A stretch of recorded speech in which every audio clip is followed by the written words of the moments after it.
Và tiết à làm bá này tùy đò này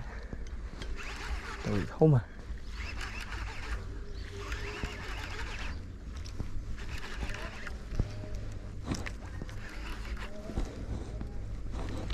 tùy sao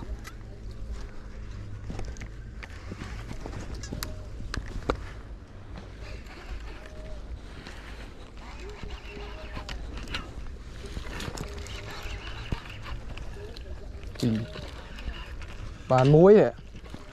bàn muối hủi ốc pi vậy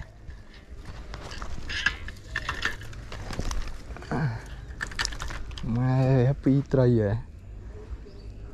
sâu muối small là quê người lướt này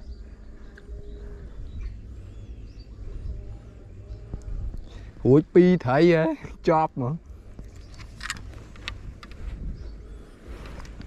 muối